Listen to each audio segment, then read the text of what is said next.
When David Berry made the move from Rochester, New York to Miami, he needed to find a gym.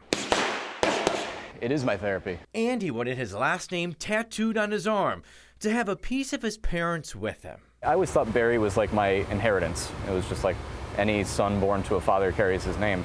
The Berry family never knew much about the origins of their last name. So while they were all together during Christmas of 2016, David decided to buy a genealogy kit. I'm going to see where Berry comes from. I'm going to take that DNA test. David took the test and couldn't believe the results.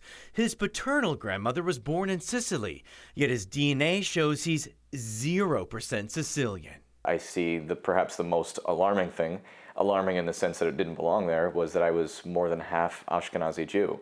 And there was another shocker. Then there was this woman who I'd never heard of that Ancestry.com had said this is either an aunt, a first cousin, or half-sibling. David messenger and found out she's from Rochester too. David's parents urged him not to dig any deeper. In hindsight, I know now what their apprehensions were. But David and his newly discovered relative searched more genealogy websites and found a third person who shared much of their DNA. Soon after, David was at his gym in Wynwood and got a text from his father in Rochester asking him to call. He told David how much trouble he and his mother had conceiving. As he's telling me this, I know that this truck is about to be run over me. I know what he's about to say, and he said, "David, you're not my biological son." It's a hard phone call to get. David's father, Chuck, explained in order to have children, his wife was artificially inseminated using sperm from a donor. We wanted kids. We wanted to raise kids. How we got them wasn't important. But despite David now knowing he doesn't share any DNA with his dad, they're closer than ever. We just love each other.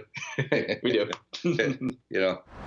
With the secret out, David continued his research. He now knows of 5 half-siblings across the country. They all share the same biological father, a man who donated his sperm to couples struggling to conceive in upstate New York. One of them works in local government in his city. One of them is a well-known artist, and another is an opera singer.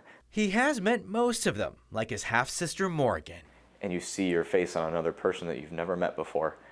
I mean, she has the same cheeks as I do, the same blue eyes. It all adds to the meaning of the tattoo David got when he made Miami home. I have my family intact. I have a closer relationship with my father, and I've got these new siblings who I cherish.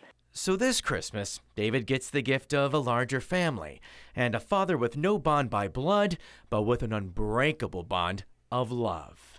Kevin Ozebek, 7 News.